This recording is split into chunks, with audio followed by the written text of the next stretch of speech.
Hello, Minimizers. Welcome to the Minimalist Podcast, where we discuss what it means to live a meaningful life with less. My name is Joshua Fields-Milburn. And I'm Ryan Nicodemus, and together we are the Minimalists. Look around. We are busier and more stressed than ever.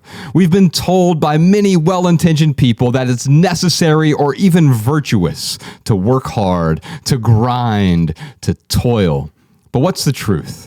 Today on the podcast, we're talking about the toxicity of hustle culture. Then, this Thursday on the Minimalist Private Podcast, Ryan and I will discuss emotional intelligence, kindness, and self-awareness. You can check that out at patreon.com/theminimalists. Your support keeps our podcast and YouTube channel 100% advertisement free because, say it with me, advertisements suck. Yeah, they do. Ryan, our first question today is from Sarah on Facebook. In a way, don't people say they're busy because it's cool to say your life is full of obligations? Let's talk about busyness for a second, Ryan. You remember how it used to be a badge of honor for us, man? I still hear it all the time, don't you? Oh, yeah. In fact, I often want to say it during like small talk. What are you up to? Oh, just real busy right now. Yeah. Now, what am I saying when I say I'm busy? I'm really saying my life is out of control. Whenever I say I'm busy, I'm really saying I don't have control of my calendar. I don't have control of my own obligations. I don't have a control over the things that I do from day to day, from hour to hour, from minute to minute. So if I don't have control, who does? It's everyone else who's permeating my inbox. Yeah. It's everyone else who is dictating what I'm going to do on my calendar. I'm saying yes, yes, yes, and I'm accidentally saying no to the things that are most important. And so to address Sarah's question head on, yes, we quite often do it, as Ryan said, as a badge of honor. It's almost become a status symbol.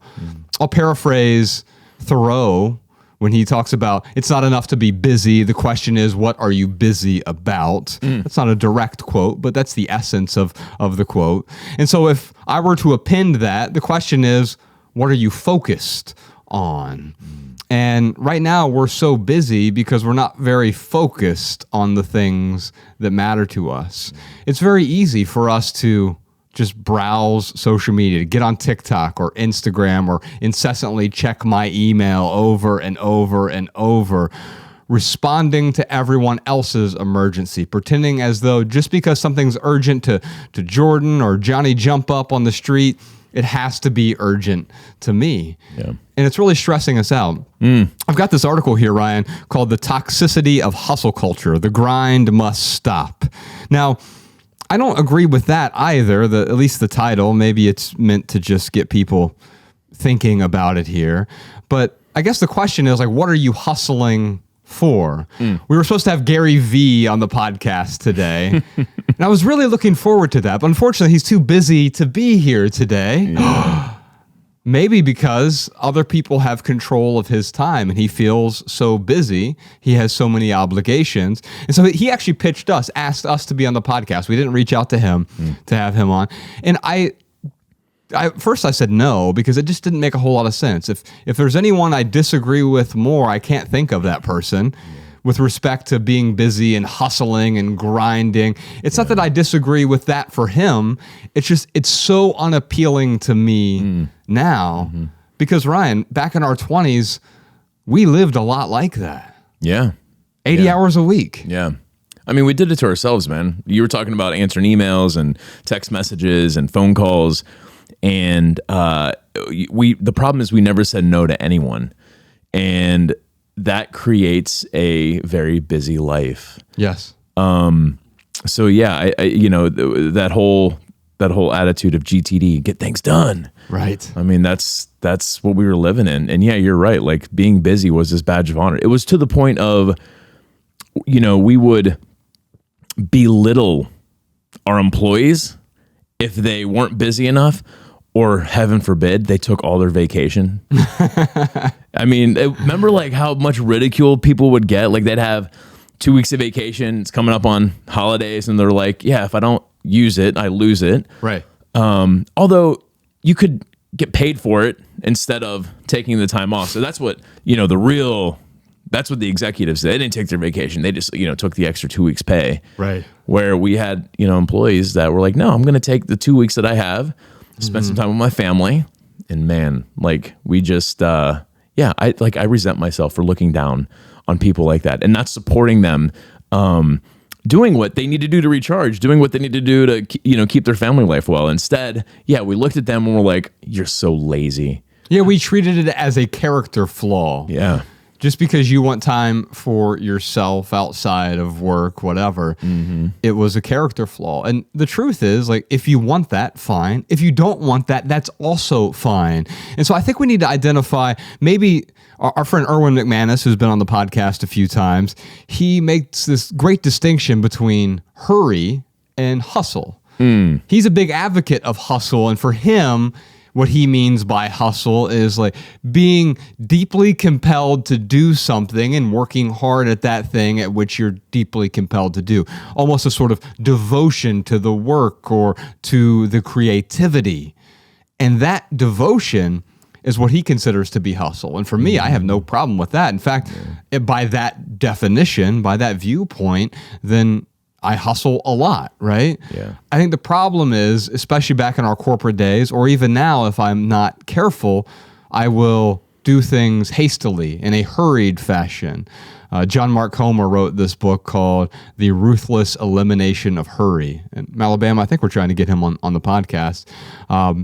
And the fascinating thing about that is we have started to wear hurrying as a badge of honor as well. Yeah. It is virtuous to be what? Efficient. It's virtuous to be what? Productive. Nothing wrong with being efficient. Nothing wrong with being productive. In fact, people often think we, the minimalists, that's the 10 people in this room or whatever, are productive, and we are productive in the sense that we produce things that we find to be meaningful creations. Yeah. We're not productive in the sense that we must produce more, we must be more efficient. Efficiency is great as a byproduct.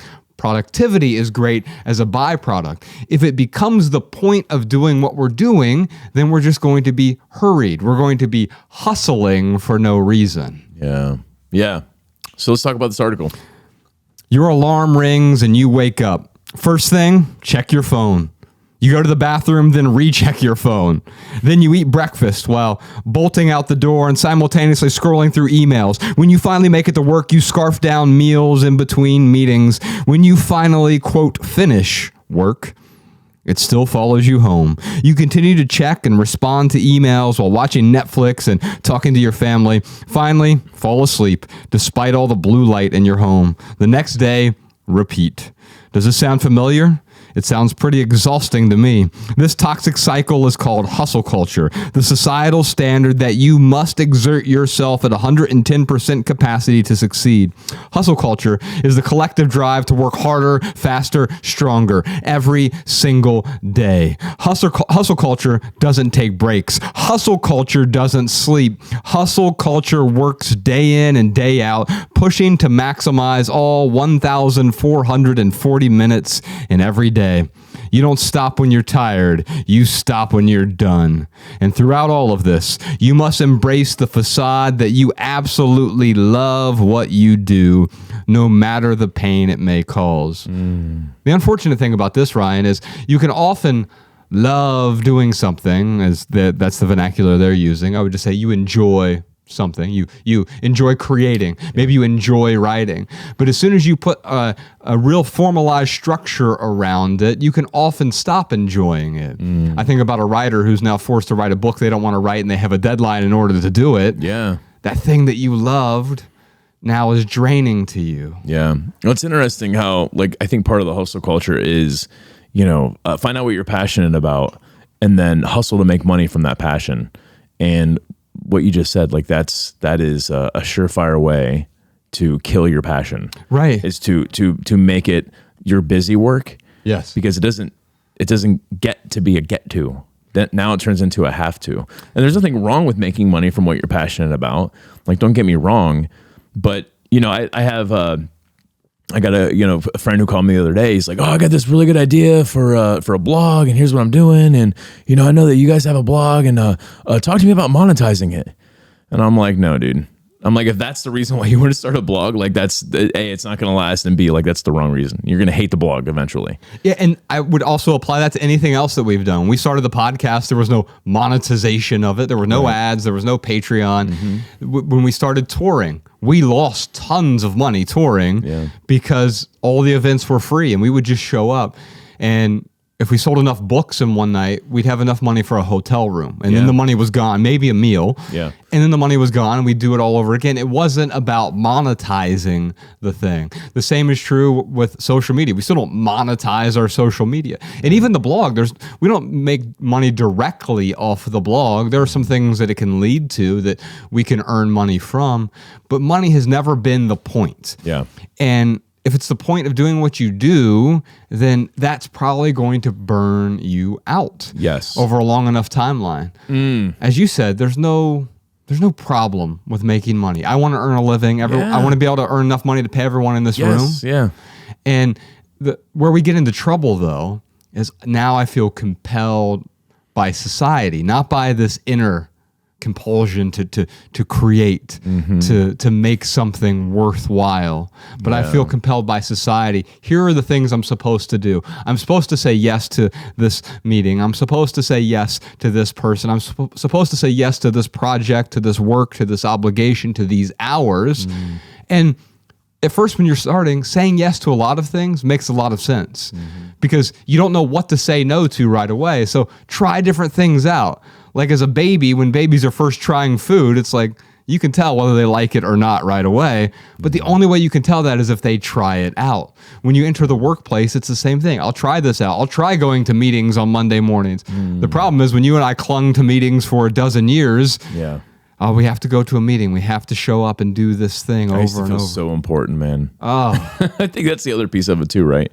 That's why it's a badge of honor. You feel important. You feel like you're making a contribution. Well, especially from where we came from, where none of our parents or aunts, uncles, like none of them were like these executives, right? So we saw this opportunity to have some influence. Oh, I'm an executive. I'm a manager. I'm a regional manager, whatever it was. And you get with the wrong company, then you have to be busy in order to have that role.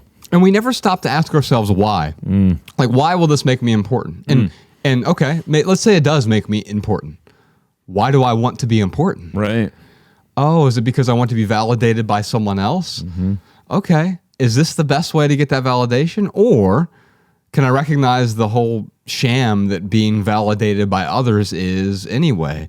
Because I spent a lot of time making myself miserable in order to be important. What an equation. Yeah. Introducing low-grade suffering into my life just so that I can seem important to other people. Yeah. Now, how do I become important over them? I have to have dominion over them. Yeah. Right? And so the hustle culture leads to all of this toxicity. In fact, there are 5 or maybe 10 things here. What to do when you're stuck in hustle culture. I'm just going to read a few of these. Podcast Sean, if you could put a link to this article in the show notes, I'd really appreciate it. But so it talks about the impacts of hustle culture. It talks about some different data they have here, how we're actually less productive the more we hustle. So that's fascinating. We think we're doing something, but we're really just spinning our wheels. What to do when you're stuck in hustle culture. Number 1, start with awareness. By becoming aware, if you are in a cycle of hustle culture, you possess the foundation for change. So of course, if you're also aware that, hey, this thing that I'm hustling for is making me miserable, that's a problem. However, if you're hustling and you feel so fulfilled and rewarded by the hustle that you're doing, great. Why would you stop that? Yeah. And so it doesn't have to stop. That's why I have problems with articles like this. They treat it so binary. Hustle culture, bad. No. Toxic hustle culture often makes us miserable because of the hurry, because of the busyness, because of the over obligation. But hustling towards something that we devote ourselves to can be really beautiful. A couple more things here. Acknowledge what's important to you. So, of course, that's what we're talking about here. If you're hustling towards something that is actually important to you, not, I'm going to be important, but what is actually important to me, man, that's really helpful. It makes me think about, when I was just kind of going over what was important to me after that packing party, where I was listing out like, oh man, here are the things that are important to me. And that was the first step to actually creating some different behavior in myself, because I realized that hardly any of my actions actually aligned with what was important to me. No wonder you were so discontented, right? Yeah. Because, well, and next week we're talking with Ian Cron. We actually recorded this yesterday, but we had a podcast episode with Ian Cron, and he wrote sort of 2 definitive books on the Enneagram, on personality tests and identity. So the episode next week is about identity clutter. And one of the things that you talk about in depth there, I'll just touch on it briefly, is no wonder we're so miserable, because we feel all this shame when our actions don't match our values. And so what do we try to do? Quite often we try to change our actions. We try to change what we're doing. We try to hustle more. We don't stop to question what we're valuing. Yeah. What is actually important to me? Yeah. I'll read one more. Yeah, absolutely. I'll read one more here. Reward yourself now, not later. Hustle culture is built on the mantra that your hard work will someday pay off. Break this cycle by creating boundaries in your schedule and reward yourself with practices that will build your resilience and prevent future burnout. I think that's one of the things that people run into, the burnout side of things, right? I feel like I'm not getting any fuel from this. I've burnt all of my fuel by hustling. What am I really getting from this? I'm working 70, 80, 100 hours a week. Our friend Colin Wright, when he first stumbled into minimalism, it's because he was working 100 to 120 hours a week with his own design studio. And he realized, like, this is not sustainable. Dude, it leads to burnout. And I kind of want to go into burnout, but I know we have a question about burnout, so I will save it. Well, let's move on to Amanda's question. Or if you have a question for us, by the way, or a minimalism tip, give us a call, 406-219-7839, or email a voice memo to podcast@theminimalists.com. Amanda in Seattle, Washington has a question for us. When you recognize that, hustling is leading you to a burnout, what is the advice on how to approach that with your employer? I've seen a lot of people that just end up hitting that burnout and they end up taking a lot of time off on FMLA, or, how do you approach that with your employer before that point? And what's your advice on where to go from there? All right, so let's talk about burnout and what leads to burnout. What happens is you say yes to as many things as possible. Right. And maybe it feels really good to fulfill all these needs, to help people, to contribute, whatever it is, whatever need it's fulfilling, because it's fulfilling something. Right. The problem is that eventually you like look at your schedule, you look at your life, and you're like, oh my God, what have I done? How has it got to this point? Now, here's the problem with burnout. If you're already burnt out, you're in this situation where you think it needs to be binary. Either I continue to burn out or I quit my job. And that sucks, because now you're in this like pressure cooker situation. So what I'm trying to say is if you're already burnt out, it's kind of too late, but that's okay. You can still create some boundaries and do some things to help get out of the situation. But I'm just thinking to myself, where I was so burnt out, I'm like, oh my God, I got to quit my job. Right. Yeah. And in fact, I think the reason that we go toward that, Ryan, is because here's the problem. We're talking about what she's really asking, Amanda, is how do I reset expectations with my boss as though it's a one-time thing? Here's the problem. Let's say you've worked there, like you and I were at the same company. I was there for a dozen years.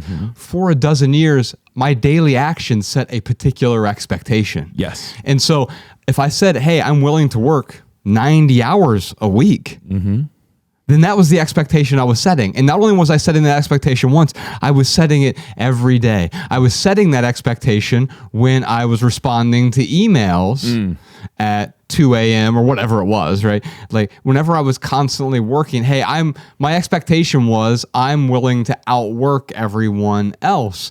And again, nothing wrong with that if that is the byproduct, but it became the point for me of, here's what I'm going to do. I'm going to work harder than you. Well, why? I don't know. I didn't stop to ask myself why. And so unfortunately, the simplest path at this point, Amanda, may be to find a similar job in the same area, let's say you work in tech, well, finding a different tech job there in Seattle may be easier for you to set those expectations with the clean slate. Yeah, that's a great idea.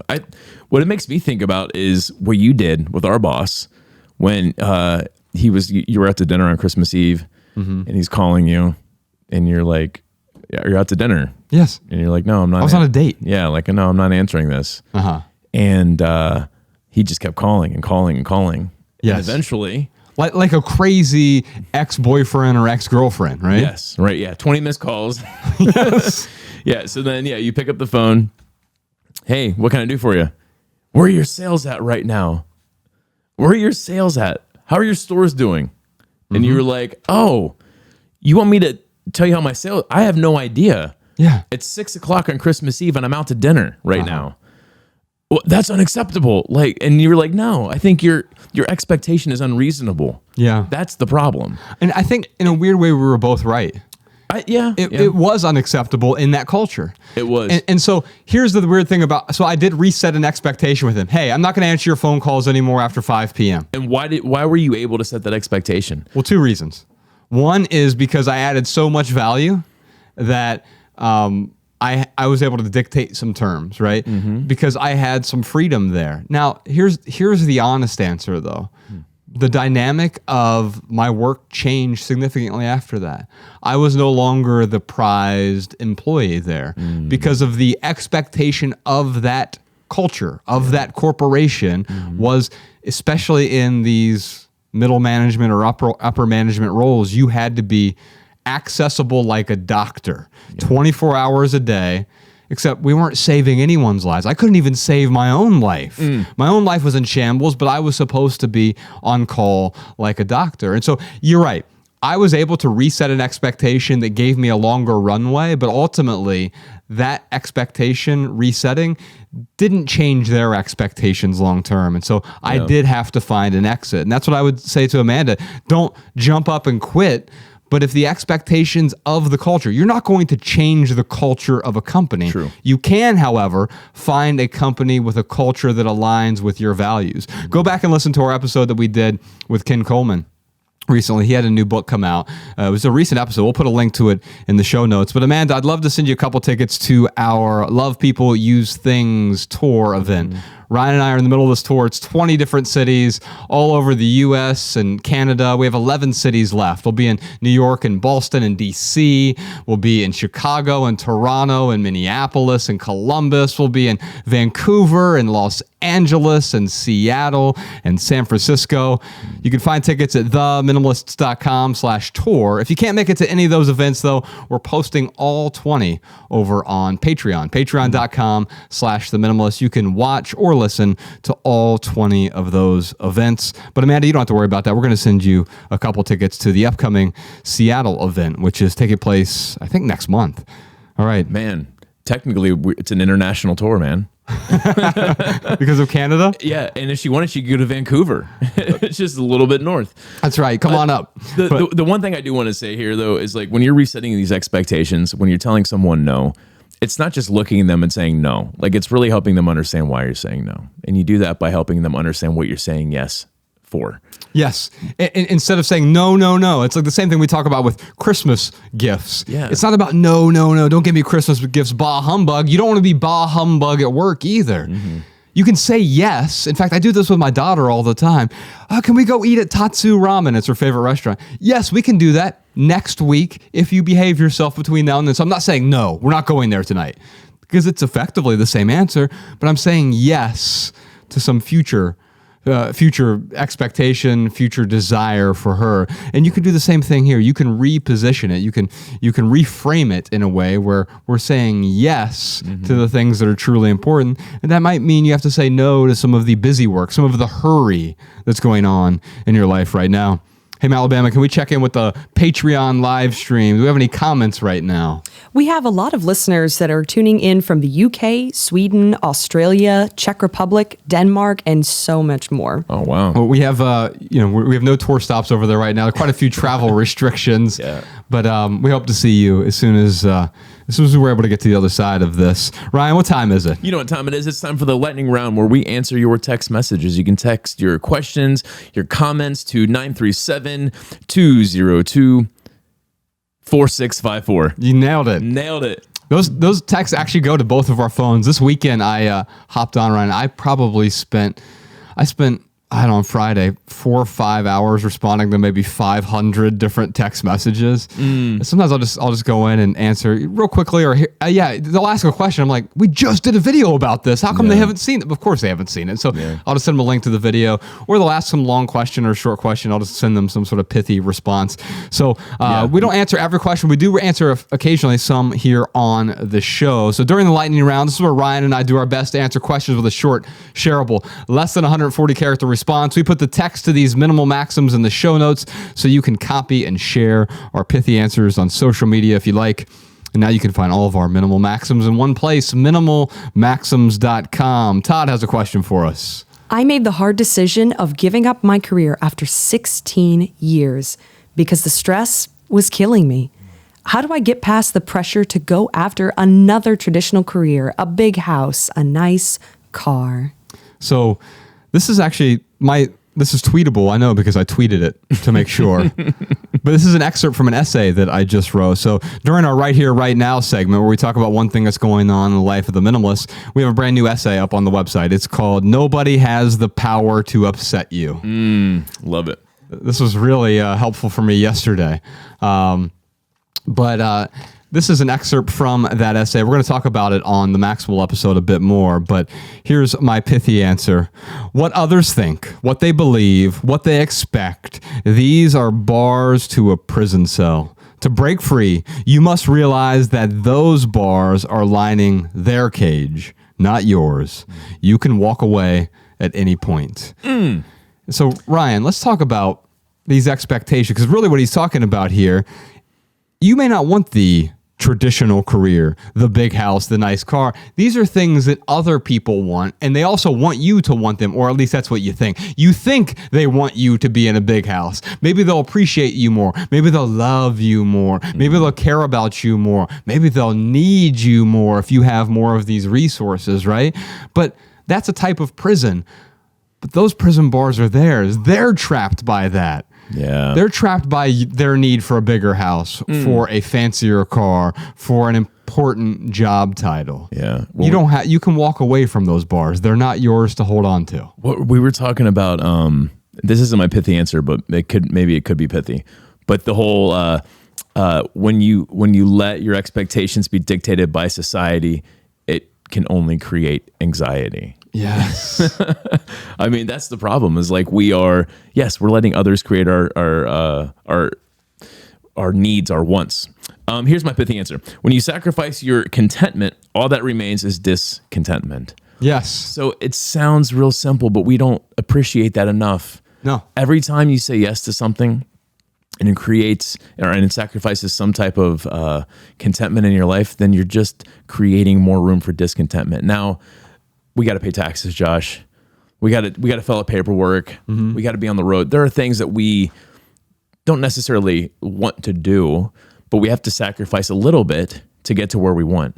The problem is when we sacrifice too much. Or we sacrifice our values. Yes, absolutely. Yeah, 100%. So what is important to you? We often ask that question, but here's the truth right now.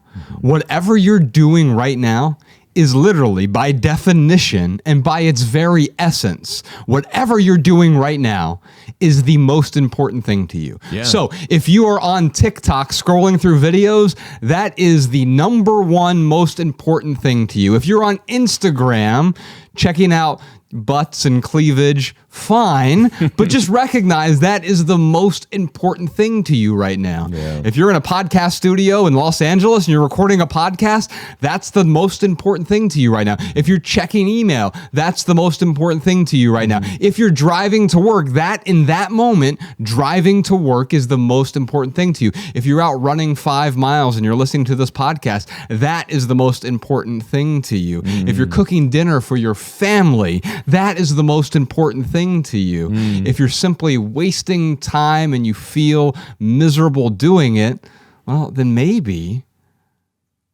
you might want to change what is actually important to you, because whatever you're doing is the most important thing right now. Yeah. The one thing I'll say with Todd's question too is he's talking about wanting the bigger house, wanting the nice car. And again, when you and I were kind of having a conversation about this lightning round question, I had mentioned that, when we have the appropriate relationships in our lives, like the appropriate, like good relationships in our lives, a lot of these urges, they're not as big. So, shameless plug of our book, Love People Use Things. We talk about 7 important relationships. Yes, with people, but also with finances, also with creativity, also, with the other four other relationships we have in there. But the thing is that when you have healthy relationships in your life, you don't look for these shortcuts, because that's what this is. The big house, the nice car. This is a shortcut to ephemeral happiness. And yeah, you know what? If you had a Lamborghini and a multi-million-dollar mansion, you're gonna feel happy for about 6 seconds until you gotta like take care of those things, until you have to like continue to work to maintain those things. So Todd, I would just really encourage you to really focus on those important relationships in your life, making sure that those are healthy. And then maybe look at these desires. Because I still, I'll drive in LA, man. There's like millions and millions of dollars everywhere, right? Yes. So like I'll drive past the mansion, and for a split second, Mariah will be in the car with me, and I'll be like, "That's a really cool house. That's a nice looking house, man. Wouldn't it be cool to own something like that?" But then and we can kind of talk about it and like daydream about like, oh, well, in order to afford that, we'd have to like win the lottery or something. But then I can quickly dismiss it and say, like, do I really want that? Like, no, I don't want all that extra space. What's the cost of that thing? Yeah, there's so much more cost than the monetary cost of it. And it's very easy for me to ignore that. And I think that has to do with my theory is because I have a good relationship with Mariah. I have a good relationship with you. I have a good relationship with everyone else who works for us. I have a good relationship with my finances and everything. So I'm not looking for those shortcuts. And Todd, I would just posit that maybe there's some other things you could focus on first before looking for those shortcuts. Here's a concise way to look at that, because I think you're spot on. You have a wonderful relationship, a healthy relationship with enough. What is enough? And you can see those things and you can appreciate them. Oh, wouldn't it be cool to have that house or that Lamborghini or whatever? But you recognize, I already have enough. And that might be too much for a whole host of reasons. It's too much money, too much insurance, too much taking care of the thing, too much worrying about the thing, all of these additional costs. And I think this is the difference between a want and a desire. Yeah. A want is like, oh yeah, I really want to buy that new Range Rover. Wouldn't it be nice to have that? A want is that'd kind of be nice to have, without me really thinking about the depths of the discontent it might cause. Yeah.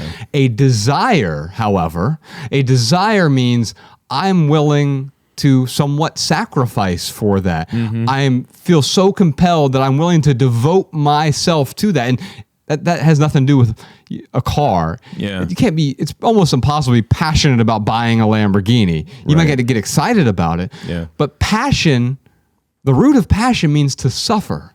So if you're willing to suffer for something that you can devote yourself to, then you deeply desire it. If it'd just be nice to have, that's just a want. Yeah. And you can let go of the want and instead pursue something that is worth suffering for. Yeah. And I want to be clear, like there's nothing wrong with having a nice house. There's nothing wrong with having a nice car. The problem is when it costs you your peace. That's where Todd's at. He's like, oh, I still want to give up my peace for this. And that's what we're really suggesting you look at. There's this parable in the Bible that has never made sense to me. Jesus talks about this man who wanted a pearl. He wanted it so badly. And he was on the hunt for this pearl. And eventually he found one and he dropped everything for it, gave up everything for it. And he was so happy he had this pearl. And the parable is like, well, seek God like that. But I don't understand the parable with the pearl because it seems so silly to give up everything for one little pearl. Have you heard of this parable at all? It reminds me of a Sufi parable it's fairly similar, but it's where this guy runs into this mystic and he goes, the mystic had this beautiful, like the largest diamond in the world. I'm going to butcher the parable. You'll get the point of it. And he goes, oh, I would do anything to get that. It's the most beautiful diamond in the world. My life would be so much better with it. And the mystic just hands it over to him and says, here you go. And then, so he has it. And now he's like, oh, why don't I feel any better? And a day goes by, a week goes by, a month goes by. And he goes back to the mystic. And he goes, if I give this back to you, will you show me how you can just give it away so easily? And so the willingness to let go is really what he was searching for. He was searching for the contentment. He was searching for knowing he already had enough. And he didn't need the biggest diamond in the world or anything else leading up to it because that mystic already had enough. Oh man, there's something there with like letting go of the desire.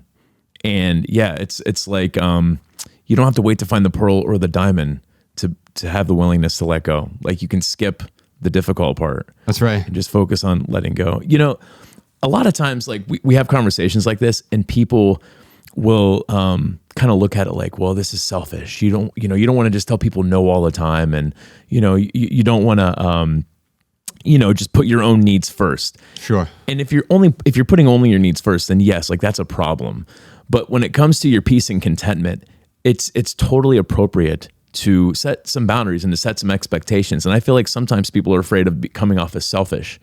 But really, when you're putting your peace first and you're asking people around you to help with that, in a way, I think it's selfless, actually. Yeah, and if anything, it's self-interested without it being selfish. And even if it is selfish, so what? What's the alternative?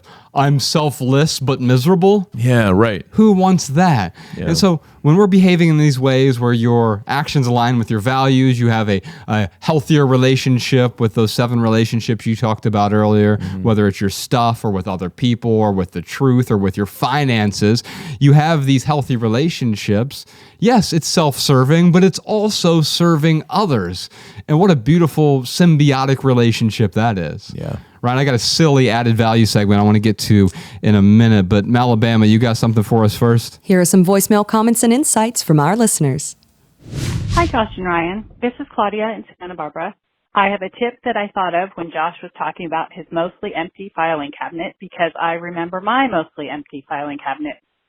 I realize that this tip might be a little regional and not be as convenient or available to everyone, but many banks offer a low-cost or even free safe deposit box for their customers. I keep all of our important papers and things like birth certificates, wills, passports, and Social Security cards in the safe deposit box at a bank less than a mile away from our home. I replaced my mostly empty filing cabinet with a small clear accordion file that holds copies, not originals, of what is in the safe deposit box, along with one of the keys to the box taped inside. Those hard copies are mostly for someone else who might need to know where the originals are, but another set of copies is saved digitally on my computer. Another tip is that at that same bank, they will take bags of paper to shred. So when I have more than a couple of sheets, I just take them in and ask them to shred them for me. Hi, this is Amanda from Bloomington, Indiana, and I have a small tip for Maya from the episode 202, Buy Once. I purchase food for 2 people now since I live with my fiance, so I started to notice I was spending more in my budget. The way I've found to keep the overall cost down is to plan out your dinners and meals for the week. Not necessarily meal prepping ahead of time, but just planning out what you want to make every night. This helped me get in and out of the store while avoiding picking up extra unnecessary snack items, and having a menu helped encourage me to cook at home. It also got me more excited about the actual act of cooking, so I started looking forward to cooking at home instead of coming home and dreading it and then end up buying something out to eat. All right, y'all, for our added value segment, real quick, right? I'm going to go into depth on this on the Maximal episode. Have you heard of mewing? No. There's a doctor from the UK. His name is Dr. Mike Mew, and he specializes in facial posture, but jaw posture, tongue posture in particular. Oh, wow. And he has this technique called mewing. Part of it has to do with hard chewing. We've really lost our essence. Back in the day, 15,000 years ago, humans chewed a lot more difficult things to chew, whether it was tubers or raw meat or different vegetables that are really fibrous. And now we're like eating smoothies. We're not chewing the same way, and it's doing terrible things to our jawlines. It's the reason you see these epidemics of crooked teeth, because our mouths they no longer fit our teeth. Oh, wow. But if you look at video of like the Maasai over in Africa, they've never seen a dentist in their lives. Yeah. but they have some of the most beautiful, big, broad smiles, and it has to do with, they're effectively mewing. Interesting. And it's a 5-step process. There's this guy named Matt Phelps who has a video about this. I'm going to put a link to it in the show notes, but there's also, I've been chewing this mastic gum, which is 10 times harder than regular gum. It has no flavor, basically. It kind of tastes a little bit like ginger, but it's really hard, and you chew actually with the front of your mouth. Anyway, check out Matt Phelps's video if you're interested in this, because what it does is you see these people with, over the course of a year, they totally transform the way their whole face looks. Not everyone has a big, beautiful, manly jawline like you. I still got crooked teeth. and part of that, the reason for that is there's a shrinkage there. That's so wild. Making more space, you actually see people transform their faces. Anyway, we'll put a link to Matt Phelps's video in the show notes. We'll talk a bit more about it on the private podcast this week. By the way, Ryan, we have a bunch more surprise questions this week, like how do I prepare myself adequately to have uncomfortable conversations with other people? How do I establish boundaries with others without being accused of being oversensitive? I finally quit my stressful career after 30 years. How do I figure out what my next move is? Plus a million more questions for the Minimalists. And if you want to hear all that, check out the Minimalist private podcast this week. Visit patreon.com/theminimalists to subscribe and get your personal link so that our private podcast plays in your favorite podcast app. You'll also gain immediate access to hundreds of hours of private archives, recordings of live events, exclusive home tours, and our private community of thousands of open-minded minimizers like you. You can follow the Minimalists on TikTok, Instagram, Facebook, and Twitter at The Minimalists. If you want our podcast show notes in your inbox, sign up for our email list at theminimalists.com. On behalf of Ryan Nicodemus, Podcast Sean, Alabama, Jordan No More, Social Jess, Danny Unknown, Emma the Immigrant. Oh, we have Jacob in here from Booklight as well. I'm Joshua Fields Milburn, reminding you to love people and use things because the opposite never works. Thanks for listening, y'all. We'll see you next time. Every little thing you think that you need, every little thing you think that you need, every little thing that's just feeding your greed. Oh, I bet that you'd be fine without it.